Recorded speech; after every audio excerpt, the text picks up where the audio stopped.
Hello friends, मैं रीना जैन आप सभी का बहुत बहुत स्वागत करती हूँ खुशियों की चाबी में। अगर आपने हमारा चैनल सब्सक्राइब नहीं किया है तो जल्दी कर लीजिए और साथ के साथ बेल आइकन पर क्लिक करना ना भूलें, क्योंकि आपको यहाँ मिलेंगी बहुत ही अनोखी और रोचक कहानियाँ। मतलब आज की कहानी भी बहुत ही रोचक है। होता कुछ यूं है कि गिद्धों का एक झुंड है जो उड़ते उड़ते एक टापू पर जा पहुंचा। वो टापू समुद्र के बीचों बीच है। वहां बहुत सारी मछलियां, समुद्री जीव हैं। इस प्रकार उन गिद्धों को खाने की कोई चिंता नहीं है। खुशखबरी ये भी है कि उन गिद्धों का शिकार करने के लिए वहाँ कोई जंगली जानवर नहीं है। इतना आरामदायक जीवन उन गिद्धों ने कभी नहीं देखा था।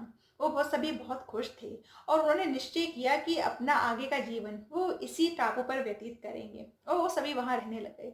ज्यादातर गिद्ध युवा थे, लेकिन उनमें एक गिद्ध बूढ़ा था जो तजुर्बेकार था।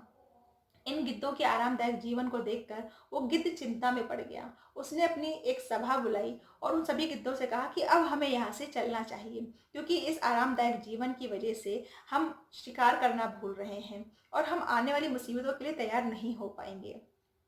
लेकिन सभी गिद्धों ने उसकी बात को अनसुना कर दिया और सोचा कि ये गिद्ध तो बूढ़ा हो चुका है, सठिया चुका है।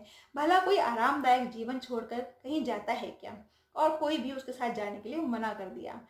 कुछ दिन और बीत गए, लेकिन इन दिनों के साथ साथ उस बूढ़े गिद्ध की चिंता भी बढ़ती गई। उसने फिर से उन सभी गिद्धों से कहा कि अब हमें यहाँ से चलना चाहिए, लेकिन फिर भी उस गिद्ध की बात किसी ने नहीं सुनी। उसने समझाया कि अब हम शिकार करने के साथ साथ उड़ना तक भूल गए हैं। हमें यहाँ से चलना चाहिए, वरना हम कभी किसी मुसीबत में पड़ गए तो अपने आप को बचा नहीं पाएंगे। लेकिन कोई नहीं माना। इसके बाद वो बूढ़ा गिद्ध वहां से अकेला ही उड़ गया। देखते देखते कुछ महीने बीते। इसके बाद वो बूढ़ा गिद्ध एक दिन उड़ते उड़ते उस टापू तक पहुंचा।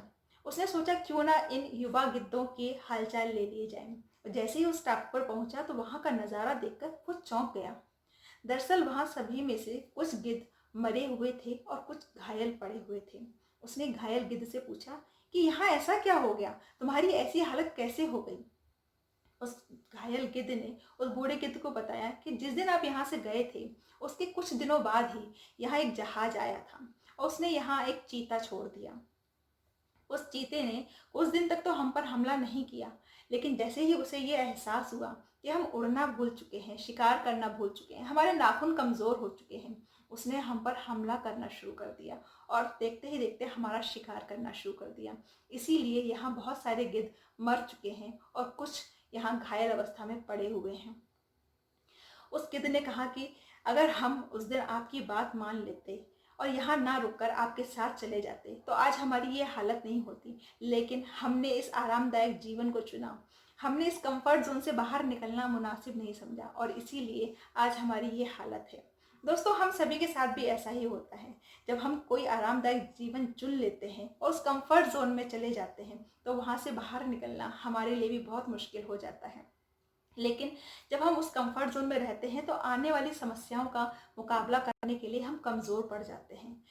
हमें भी इस आरामदायक जीवन जीना चाहिए, क्योंकि हर किसी को पसंद है आराम की ज़िंदगी। लेकिन साथ के साथ हमें अपने आप को आने वाली मुसीबतों के लिए भी तैयार रखना चाहिए। हमें टाइम टू टाइम अपने आप को कुछ ऐसी चुनौतियां देते रहना चाहिए ताकि भविष्य में अगर किसी मुसीबत का सामना करना पड़े तो हम सभी उसके लिए तैयार रहें। हमारी हालत उन गिद्धों जैसी ना हो जाए कि हम कंफर्ट जोन में रहकर अपने आप को कमज़ोर कर लें। सो ऐसे ही अपने आप को मजबूत बनाए रखिए और आने वाली ज़िंदगी में खुश रहिए, मुस्कुराते रहिए। तो दोस्तों, ये थी हमारी आज की कहानी। उम्मीद है आपको ये कहानी पसंद आई होगी। तो ऐसे ही रोचक कहानियों के साथ मिलते हैं अगले रविवार। तब तक के लिए नमस्कार।